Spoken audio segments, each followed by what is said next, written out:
बिस्मिल्लाहिर्रहमानिर्रहीम। अस्सलाम वालेकुम बच्चों, कैसे हैं आप लोग। जी बेटा, आज हम स्टार्ट करेंगे अपना 9 चैप्टर, क्योंकि चैप्टर नंबर 8 आपका एग्जिट कर दिया गया है। 9 चैप्टर आपका सिमिलर फिगर्स का है। आसान सा चैप्टर है, थोड़ा सा टेक्निकल चीज़ें जिसे हमने याद रखना है। सिमिलर फिगर्स, नाम ही से आपको नज़र आ रहा है फिगर्स सिमिलर, यानी कि वो जो आपके ट्रायंगल वगैरह, ये कोऑर्डिनेटर वगैरह, ये जो चीज़ें होती हैं, पॉलीगॉन्स आपके जितनी भी हैं, ये सिमिलर एक जैसी होंगी। तो उसमें हमने क्या कंडीशन अप्लाई करनी है, कैसे करना है, वो क्यों सिमिलर होंगी, कैसे सिमिलर होंगी, इसके बारे में थोड़ा सा हमने जानना है पहले।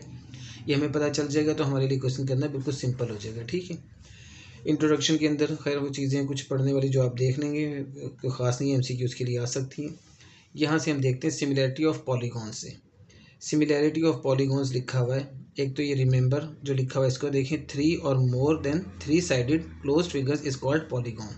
पॉलीगॉन की डेफिनेशन है, ये आपको पता होना चाहिए। 3 और more than 3 sided closed figure. अब क्लोज फिगर कोई भी है आपके पास, देखिए कोई भी शक्ल, कोई भी फिगर जो कि क्लोज्ड होगी वो पॉलीगॉन कहलाती है।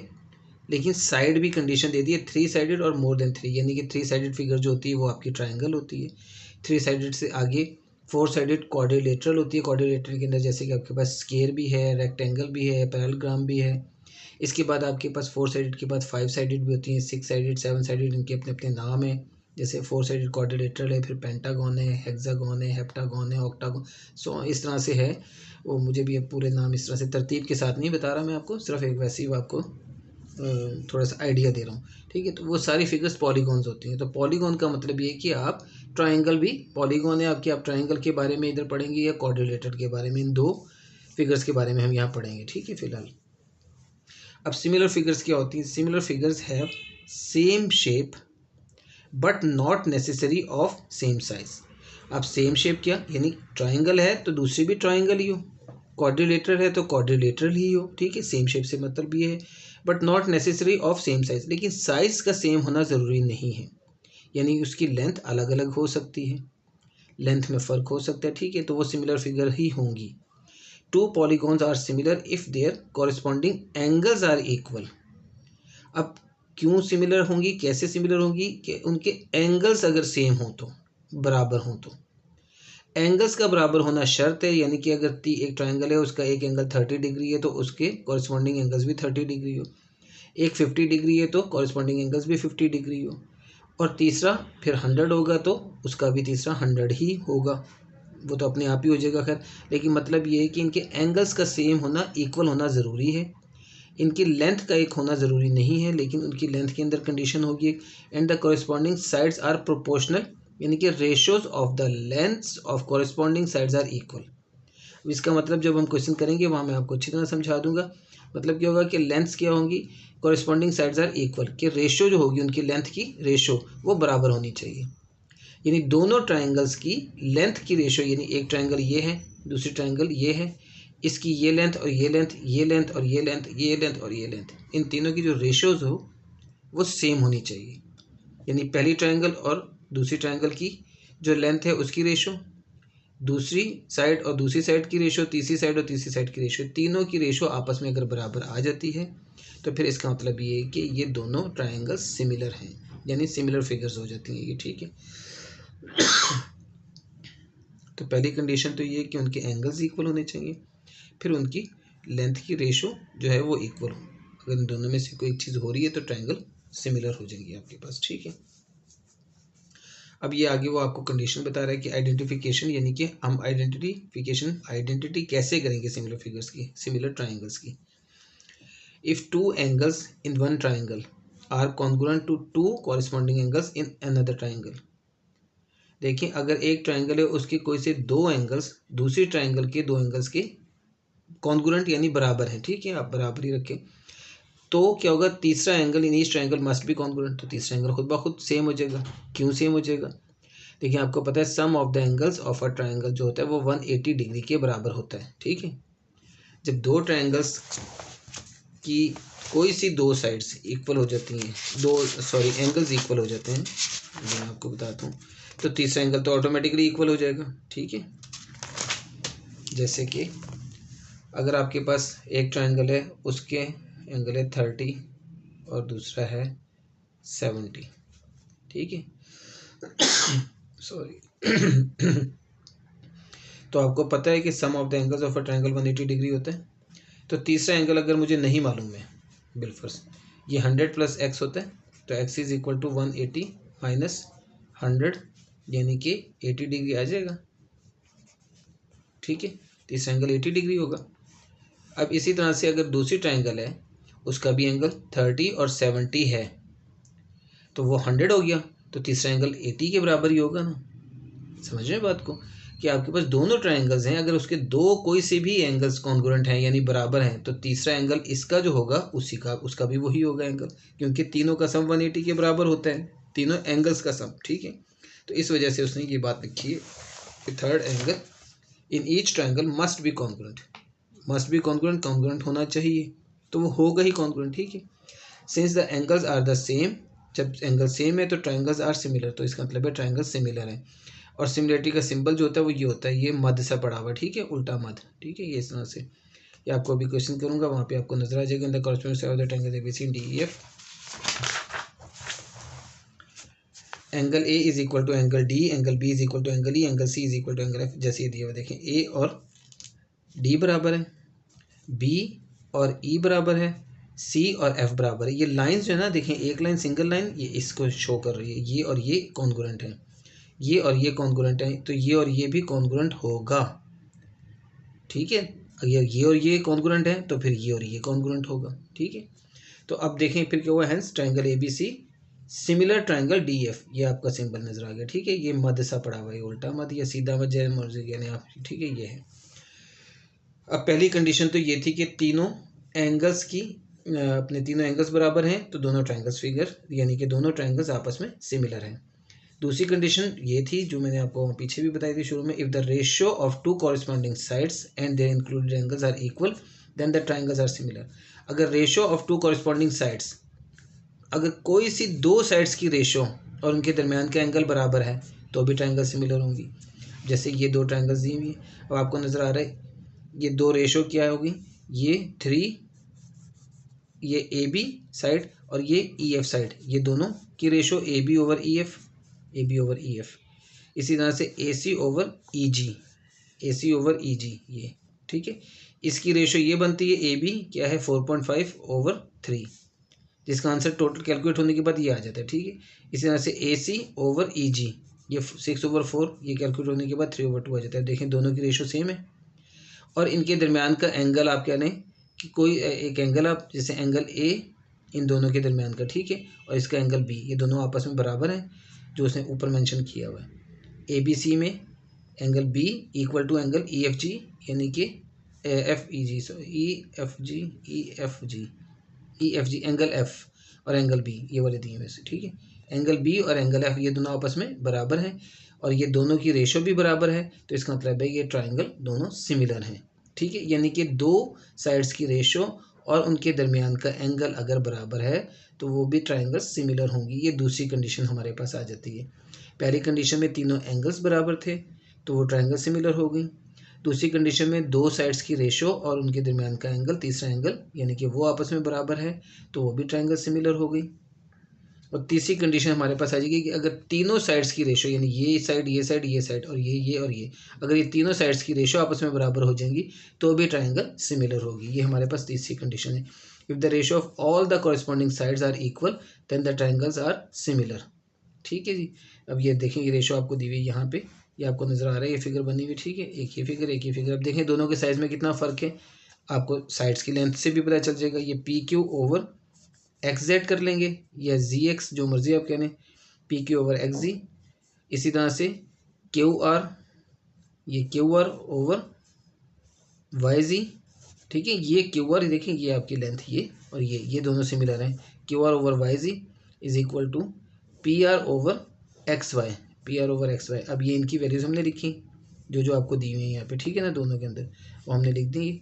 अब आप इसको कैलकुलेट करोगे, इसको कैलकुलेट तो सबका आंसर 5/9 5/9 5/9 आएगा। अब यानी कि तीनों साइड्स की जो रेशो है वो आपस में बराबर है। देखिए रेशो क्या मतलब है, एक ट्रायंगल ये और दूसरी ट्रायंगल ये, इनकी रेशो, ठीक है, इनकी साइड्स की रेशो।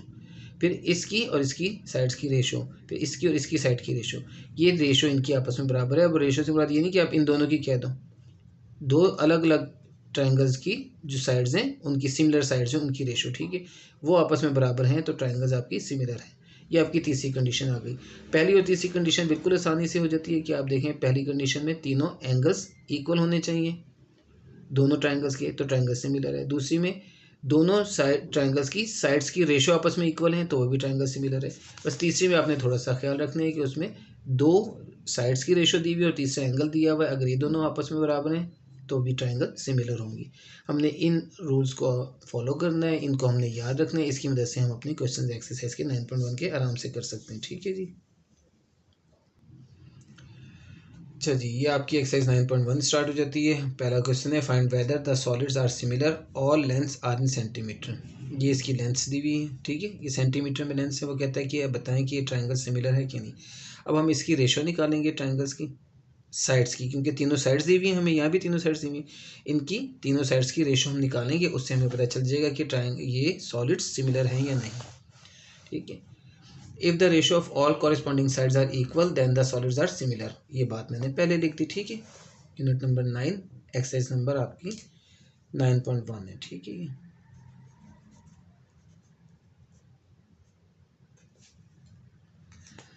अब हम इसकी ये साइड्स की रेशो ले लेते हैं। 4/6 is equal to 3/4.5 is equal to 5/7.5, ठीक है। ये मैंने कहाँ से ली है, देखें ये 4/6 आपको नज़र आ रहा है साइड से।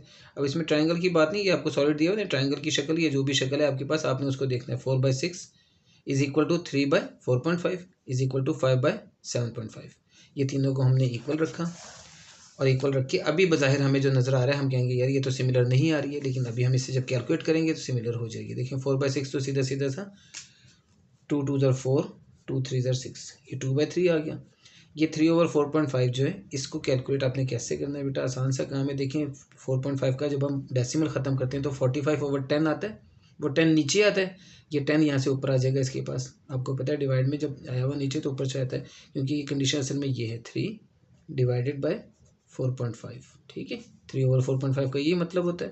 अब आप देखें अगर मैं इसको डिवाइड को एक तो मैं इसका ये ख़त्म कर रहा हूँ 45/10 आ जाएगा, डेसिमल ख़त्म किया मैंने, ठीक है। अब आपको पता है कि 3 जब मल्टीप्लाई करते हैं तो 10/45 बन जाएगा ये, तो ये 30/45 आ गया, तो इस तरह से ये 30/45 बन गया। यानी कि ये आप याद रखें कि नीचे अगर डेसिमल है तो इसका 10 जो है यानी जो भी बन रहा है नीचे 10 या 100 जो भी वो इससे मल्टीप्लाई हो जाएगा, तो 30/45 आ गया। सेम इसी तरह से 5/7.5 है। अब ये 7.5 का पॉइंट ये 75/10 बनेगा, ये 10 ऊपर चला जाएगा तो ये 50/75 बन जाएगा। सेम उसी तरह से जैसे यहाँ हमने समझाया है, सेम वही चीज़ है, ठीक है। अब आप इसको सिंप्लीफाई कर लेते हैं। देखिए ये 5 6 ज़र 30, 5 9 ज़र 45, 6/9 आया, 5 10 ज़र 50, 5 15 ज़र 75, 10/15 आया। मैंने जानबूझ के इस तरह से तोड़ा है ताकि आपको मैं दिखा सकूं कि आप उसे आहिस्ता आहिस्ता सिंप्लीफाई कर सकते हैं, वरना मैं 15 से करता तो 15 से ये 2/3 बन जाता, ये भी 15 से करता, ये सॉरी 15 से नहीं, ये हमारे पास आएगा 5 से और फिर ये 25 से करूँगा तो ये भी दोनों 2/3 बन जाएंगे, ठीक है। तो खैर मैंने डायरेक्ट नहीं किया, मैंने पहले थोड़ा सा ये यहाँ पे मैंने किया 5 से, इसको मैंने किया 5 से, ये आ गया। अब देखें आप इसको 3 से करेंगे, 3 2 ज़र 6, 3 3 ज़र 9, 2/3। ये हम 5 से करेंगे, 5 2 ज़र 10, 5 3 ज़र 15, 2/3। तीनों आंसर सेम आ गए, इन तीनों की रेशो सेम आ गई, तो इसका मतलब है कि सॉलिड्स आर सिमिलर। तो इसका मतलब हुआ कि हमारे सॉलिड सिमिलर हैं, बस इतना सा क्वेश्चन है, ठीक है। आगे क्वेश्चन नंबर 2 में आपको फिगर दी हुई है, इसने सारी कुछ क्वेश्चन लिख दिया कि in triangle ABC the sides are given as AB 6 centimetre, ये सारा दिया हुआ आपको, ठीक है। AB 6 centimetre, BC 9 centimetre, CA 12 centimetre, in another triangle DEF, ठीक है, ये दे दिया आपको। Sides given as DE 10.5 centimetre, फिर 15.5 सेंटीमीटर, 75 और 21 सेंटीमीटर, ये सारी दे दी है। वो कहते हैं prove that the triangles are similar, हमने प्रूव करने के ट्राइंगल सिमिलर है। अब देखें आपको यहाँ नज़र आ रहा है सबकी लेंथ अलग अलग है। अब साइड्स का आपने जब करना है तो इसका थोड़ा सा ख्याल रखना है, हमने उसी तरह से लिख दिया इन दोनों ट्रायंगल्स के बारे में। ये दोनों ट्रायंगल्स में कंपैरिजन में करने लगा हूँ, तो मैं किस किस को लूँगा ट्रायंगल को, साइड्स को। देखें ये AB साइड, ये साइड और ये DE साइड, ये सिमिलर है, ठीक है। थोड़ा सा फिगर को आपने चेक करना है, गौर से देखना है, आपको नजर आ जाएगा कॉरस्पॉन्डिंग साइड जो किसकी किसकी बनती है। ये आपको देखें लंबी, सबसे लंबी साइड है ये 6 सेंटीमीटर की साइड, और ये 10.5। इसमें सबसे छोटी साइड ये है, इसमें सबसे छोटी साइड ये, दोनों आपस में इसकी रेशो। फिर इससे बड़ी 9 है, 9 की और 15.75 की रेशो, और फिर 12 की और 21 की रेशो। देखिए 9 BC और ये EF, ये दोनों भी कॉरेस्पॉन्डिंग साइड्स हैं, और ये वाली इसकी corresponding sides AC over FD। ठीक है, ये आपने एक तरतीब से लिख देनी है। इनको लिखने के बाद हम इसे सिंप्लीफाई करेंगे, फिर हम चेक कर लेंगे कि अगर रेशो सेम आ रही है तीनों की, तो फिर इसका मतलब है कि दोनों ट्राइंगल्स सिमिलर हैं। ठीक है, अब हमने प्रूव करना है तो हम इसे प्रूव करेंगे इस तरह से। ये हमने लिख दिया है, ये सारी चीज़ें जो थी दी गिवन वो मैंने लिख दी। इन ट्राइंगल ABC में ये था, इन DF में ये था। अब इनमें कंपैरिजन करना है। आप यहाँ पे एक लाइन लिख लिया करें, ट्राइंगल ABC कंपैरिजन के लिए हमने यूँ कर दिया ट्राइंगल DEF। ठीक है, और ये हम कर रहे हैं आगे corresponding sides of corresponding sides of the triangles. ठीक है, ये AB ओवर DE मैंने निकाला पहले, AB ओवर DE का आंसर 6 ओवर 10.5, उसी रूल से 60 ओवर 105 बन गया ये। अब इसे सिंप्लीफाई किया मैंने तो ये 4/7 आ गया। सेम इसी तरह से BC ओवर EF। ठीक है, ये सारी वही बातें जो मैंने आपको यहाँ अभी बता दी हैं कि देखें ये BC और EF ये आपस में बराबर है, बराबर नहीं मतलब सॉरी उसकी रेशो लेनी है हमने BC और EF की। BC ओवर EF ये 9 ओवर 15.75, इसको भी हमने सॉल्व किया। अब इसके नीचे 100 आना था, 100 ऊपर चला जाएगा तो 900 ओवर ये बन गया। इसको भी कैलकुलेटर से आप सिंप्लीफाई कर लेंगे, आपका आंसर आ गया 4/7 ये भी। ठीक है, और तीसरी साइड है CA ओवर FD, इसको हमने सिंप्लीफाई किया तो ये भी 4/7 आ गया। अब इसका मतलब है कि तीनों साइड्स का एक आंसर रेशो तीनों की एक जैसी आ रही है, यानी कि AB over DE is equal to BC over EF is equal to CA over FD, और सबकी answer 4/7। Hence the triangles are similar. ठीक है, आपने तीनों की रेशो अलग अलग निकाल लेनी है और उसको आंसर देना है। और ऐसा भी कर सकते थे हम तीनों को इक्वल रख के करते, लेकिन हम तीनों को इक्वल रख के क्यों नहीं कर रहे, क्योंकि हमने ये प्रूफ करना है कि ट्राइंगल सिमिलर है तो हम इक्वल रख देते हैं। अगर जैसे कि मैंने यहाँ इक्वल रखा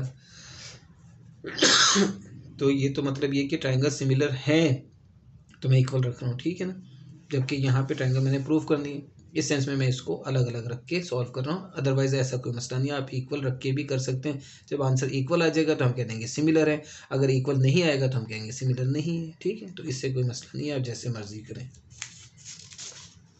अच्छा जी, उसके बाद में क्वेश्चन नंबर 3 हमारा, वो भी आपको फिगर्स दी हुई है, दोनों ट्राइंगल आपको दे दिए ABC और DEF, उसमें हम इसी तरह से कंपैरिजन कर रहे हैं। सेम वही रूल है, उसी तरह से हमने लिखा AB ओवर DE। यहाँ भी हमने अच्छा इसमें जो है ना फिगर ये देखिए आपको कहता है कि सारा कुछ ये करके फाइंड DF एंड EF, ये आपसे DF और EF का आंसर पूछ रहा है आपसे। ठीक है, ये क्वेश्चन है आपके पास, देखें। अच्छा ये क्वेश्चन है, ठीक है, ये आपको ये वाली साइड नहीं दी हुई इसकी, और इसकी ये वाली साइड जो है ना कौन सी थी ABC, इसकी तीनों साइड्स दी हुई हैं सॉरी, और इसकी जो है ना DE और DF और EF ये दोनों साइड्स नहीं दी हुई हैं उसने। ठीक है, इन दोनों का ही आंसर उसने पूछा हुआ है, और ये हमें दे दिए सिमिलर ट्राइंगल, क्योंकि ये उसने लिख दिया इन triangle ABC similar triangle DEF, ये सिमिलर का सिंबल है। ठीक है, अगर ये दोनों ट्राइंगल सिमिलर हैं तो इसका मतलब है इनकी साइड्स की कॉरेस्पॉन्डिंग साइड्स की रेशो जो है वो आपस में बराबर होगी। ठीक है, अब चूंकि उसने दिया हुआ है सिमिलर तो मैंने लिख दिया therefore AB over DE is equal to BC over EF is equal to C over DF। ठीक है, ये मैंने सारा लिख दिया उस ट्राइंगल को देख कर, बिल्कुल सेम,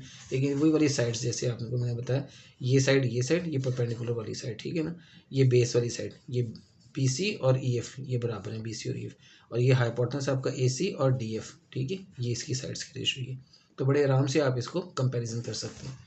तो खैर ये आ गया आपके पास। अब आपने इनकी वैल्यूज पुट कर दी, ये वैल्यूज पुट हो गई सारी। अब आप क्या करेंगे, देखें ये और ये तीनों बराबर है तो इसका मतलब है ये और ये भी बराबर है, ये और ये भी बराबर है। अगर आप इन दोनों को बराबर रखते हैं तो यहाँ से हम इजीली EF निकाल सकते हैं, तो हम वही काम करेंगे। So 12 over 6 is equal to 16 over EF किया मैंने। अब EF इधर आ गया 12 से मल्टीप्लाई, और ये इधर क्रॉस मल्टीप्लाई हो गया, यानी कि यूँ आ गई। ठीक है ना, अब आपने EF का आंसर निकाल लिया 16 मल्टीप्लाई 6 ओवर 12 करके, ये 8 सेंटीमीटर EF का आंसर आ गया। ठीक है, आप इसे मेजरमेंट के लिए EF लिखा हुआ है, मेजरमेंट यानी कि हम M लिखते हैं नॉर्मली मेजरमेंट के लिए, तो ये जब आपने कॉन्ग्रुएंट का होता है तो उसमें M नहीं लिखा जाता है, अदरवाइज आपने EF लिखना है, तो मेजरमेंट ऑफ EF ये आंसर आ गया। इसी तरह से हम इसको और इसको इक्वल रख लेते हैं, तो हम यहाँ से डी एफ का आंसर इजीली निकाल लेंगे। And 12/6 is equal to 20 over, measurement of D F लिखा, ये क्रॉस मल्टीप्लाई उसी तरह किया, आगे सिंप्लीफाई किया इसको, ये 10 सेंटीमीटर इसका डी एफ का आंसर आ गया। ठीक है, तो दोनों क्वेश्चन बिल्कुल आसानी से हो गए हैं, दूसरा भी और तीसरा भी। आगे क्वेश्चन नंबर 4 है, वो थोड़ा सा टफ हो जाता है। उसमें उसने कहा है कि find the value of X in each of the following, इन सब में एक्स की वैल्यू निकालनी। ठीक है, अब देखें जैसे कि ये एक ट्रायंगल दी हुई है, फिगर दी हुई है आपको, एक ट्रायंगल नहीं है एक फिगर है। ठीक है, जिसमें दो ट्रायंगल्स आपको नज़र आ रही हैं बनी हुई। ठीक है, मैंने भी बना दी वहाँ, लेकिन खैर यहाँ से आपको साफ नज़र आ जाएगा। अब इसमें आपने देखें एक चीज़ का ज़रा सा ख्याल रखना है, सबसे पहले तो हमने एक्स की वैल्यू निकालनी है। तो एक्स की वैल्यू निकालने के लिए हमें अगर सिमिलर फिगर्स वाली कंडीशंस को हम लेके चलते हैं, क्योंकि ये दो ट्रायंगल्स नज़र आ रही हैं और दोनों नज़र आ रही हैं कि सिमिलर हैं काफ़ी हद तक, लेकिन हम ऐसे सिमिलर नहीं कह देंगे, हम इसे बताएंगे कि सिमिलर हैं कि नहीं। एक तरीका तो वही है कि आप देखें कि इसकी ये साइड एंगल और इसका ये एंगल ये इक्वल है, ये दोनों ऑपोजिट एंगल्स है, अल्टरनेट एंगल्स हो जाते हैं, वर्टिकल एंगल्स। ठीक है, ये दोनों भी आपस में बराबर हैं, क्योंकि ये दोनों आपस में बराबर होते हैं वर्टिकल एंगल्स। ये जब आप एक ही लाइन के ऊपर बने हुए देखें, ये दोनों लाइनें सेम ही है ना, यहाँ दोनों की कटिंग, यहाँ से आपको अंदाज़ा हो जाता है कि ये दोनों एक ही जगह पे एक दूसरे को कैंसिल कर रहे हैं, तो एंगल बिल्कुल सेम बन रहा है दोनों का। ये वर्टिकल एंगल्स हमारे कहलाते हैं। तो वर्टिकल एंगल्स आपस में बराबर होते हैं, तो ये दोनों एंगल्स भी बराबर है। अब जब दो एंगल्स आपस में बराबर हैं एक ट्रायंगल के, यानी इस ट्रायंगल के और इस ट्रायंगल के दो एंगल्स आपस में बराबर हो गए, कॉन्ग्रुएंट है, तो इसका मतलब है ये तीसरा एंगल भी इसके बराबर ही होगा। जो हमने कंडीशन पढ़ी थी उसमें हमने बता दिया था कि तीनों एंगल्स आपस में बराबर हों तो आपके पास ट्रायंगल सिमिलर होती हैं। और तीन एंगल्स कैसे बराबर हैं, अगर कोई से दो एंगल्स आपको प्रूफ हो जाता है बराबर है, तो तीसरा ऑटोमेटिकली बराबर हो जाएगा। ठीक है, कंडीशन वही 180 डिग्री की वजह से। तो अब दो एंगल्स तो हमें नज़र आ रहे हैं बराबर हैं, तो तीसरा खुद ब खुद बराबर हो गया। तो एक तो ये कंडीशन, इससे पता चल गया हमें कि दोनों ट्रायंगल्स कॉन्ग्रुएंट हैं।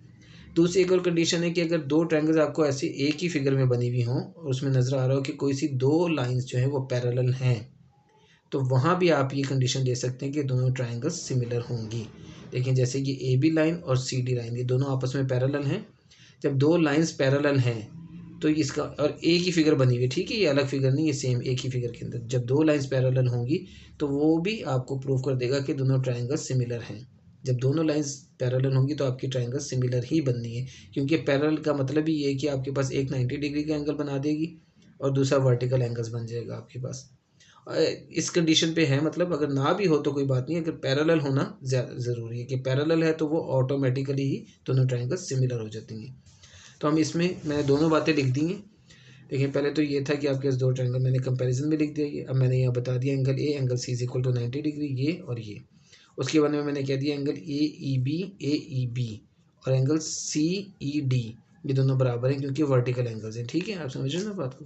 ये देखिए ये वाली बात जो, ये एंगल और ये एंगल दोनों बराबर है। ठीक है, तो if two angles in one triangle is congruent then is triangle to corresponding angles, ये क्या लिख दिया, if two angles in one triangle is congruent to two corresponding angles of other triangle, ठीक है, the third angle in each triangle must be congruent, तो तीसरा angle भी congruent होगा।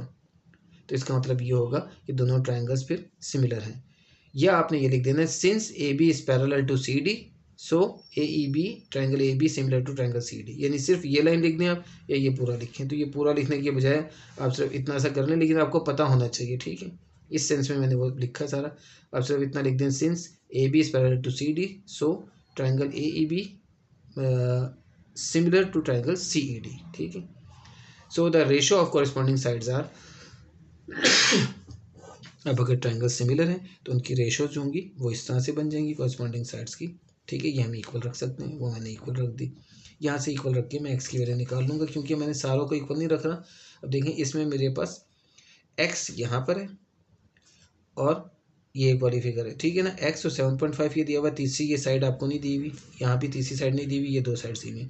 तो ये साइड इसके साथ कॉरेस्पॉन्डिंग साइड से इसकी रेशो बन जाएगी और ये दो कॉरेस्पॉन्डिंग साइड्स ये हैं, इनकी रेशो आपस में बन जाएगी।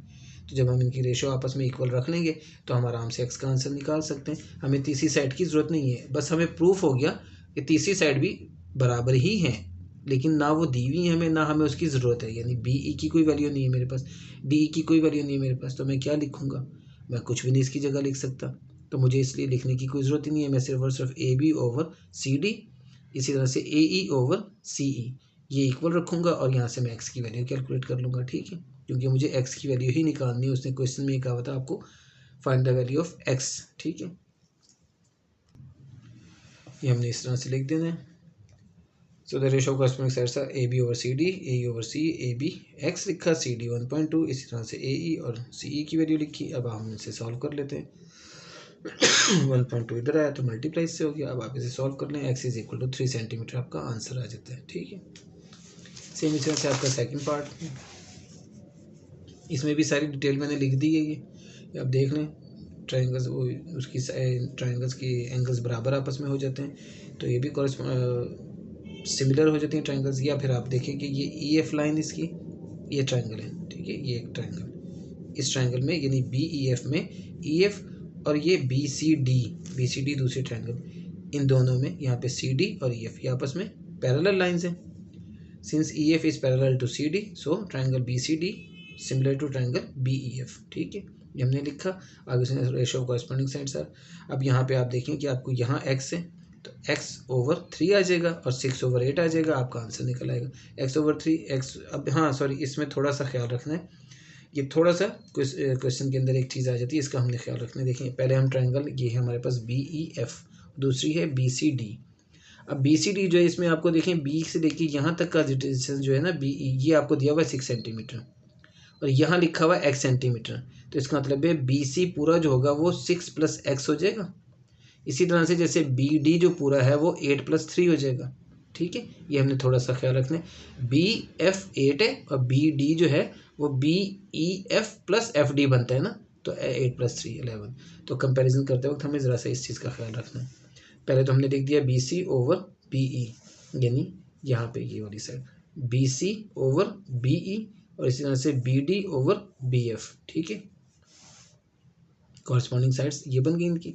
अब बी सी आ गया आपके पास x + 6, बी सी आपके पास x + 6, देखें बी सी, तो ये x + 6 आ गया, वो मैंने लिख देना है x + 6 ओवर बी ई जो है वो आपके पास सिंपल सा 6 है, वो हमने 6 लिख दिया।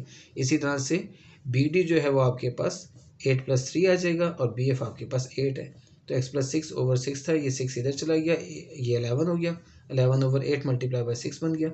इसको हम मल्टीप्लाई कर लें और डिवाइड कर दें 8 से, तो 8.25 आ जाता है। अब आप 6 को इधर लाएं तो ये 8.625 - 6 2.25 आपका आंसर आ जाता है एक्स का। तो ये आपका दूसरा पार्ट सॉल्व हो जाता है इस तरह से। अच्छा जी, अब आपका तीसरा और लास्ट पार्ट है, ये थोड़ा सा टफ आ जाता है कि इसमें आप देखें ये जो फिगर है आपके पास, इसमें आपको बज़ाहिर तो कुछ भी सिमिलर वो वाली कंडीशन नहीं नज़र आ रही, ये जो पैरेलल वाली लाइन थी, ठीक है ना, जैसे ये थी इन दोनों में, यहाँ पे नहीं पैरेलल, यहाँ पे पैरेलल नहीं है, लेकिन यहाँ पे उसने कुछ और दे दिया। देखें एक तो ये वर्टिकल एंगल्स दिए हुए, वर्टिकल एंगल्स देख के उसने ये लाइनें भी लगा दी। लाइन का मतलब ये कि दोनों एंगल्स इक्वल हैं और इस तरह से ये दोनों एंगल्स भी इक्वल हैं।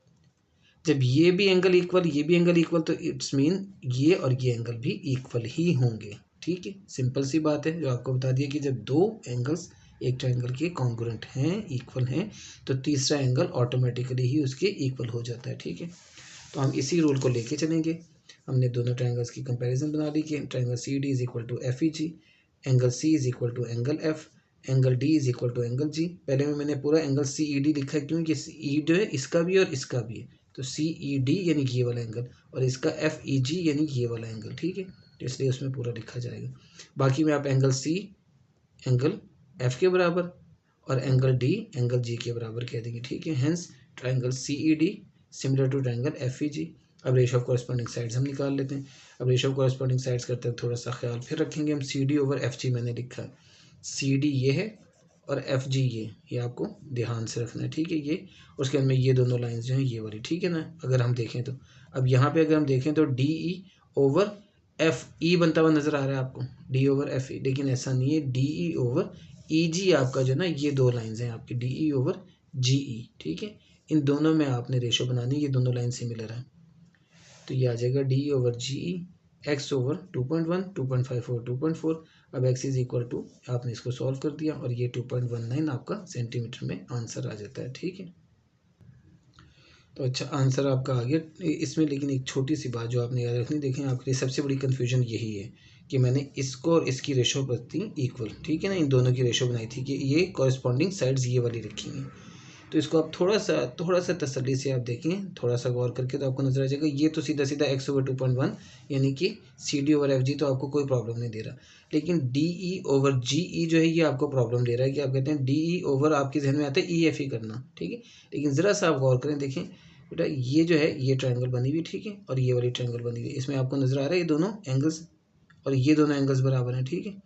अब ये दोनों एंगल्स जब बराबर हैं तो देखें ये वाली साइड और ये वाली साइड, ये दोनों साइड कौन सी हुई हुई, फिर ये अगर आप गौर करेंगे थोड़ा सा तो आपको नज़र आ जाएगा कि ये जैसे ये एंगल्स हैं इसी तरह से ये दोनों एंगल्स हैं, ठीक है ना। अब जब बराबर थे एंगल्स तो मैंने आपको कहा था ये दोनों बराबर, ये दोनों बराबर, तो ये वाला एंगल और ये एंगल बराबर थे ना, ठीक है। ये दोनों एंगल्स बराबर थे तो इनकी साइड भी यही वाली है, ये वाली साइड और इसकी ये वाली साइड, ये दोनों ही आपस में इनकी रेशो बनती है, तो कॉरेस्पॉन्डिंग साइड्स इसकी ये बनती हैं, इसकी और इसकी। आप देखें ना जैसे आपको नज़र आ रहा है ये और ये एंगल, तो इसी तरह से इसकी कॉरेस्पॉन्डिंग साइड्स दोनों की ये बनती है, दोनों ट्रायंगल्स की, ठीक है। तो ये आपस में बराबर नहीं रखनी है, सॉरी, वो मुंह से बोला बराबर जाता है, मतलब है कि ये और ये रेशो, ये और ये रेशो ये बराबर रखनी है हमने, ठीक है। तो इसको हमने थोड़ा सा ख्याल रखना है, बाकी सिंपल कैलकुलेशन ही है। तो ये आपका क्वेश्चन नंबर 4 जो है ये भी इसके तीनों पार्ट हो जाते हैं। बस आज के लिए इतना ही, काफ़ी लेंथी हो गया लेक्चर, फिर इंशाल्लाह नेक्स्ट क्वेश्चन अगले लेक्चर में करेंगे। अल्लाह हाफिज़।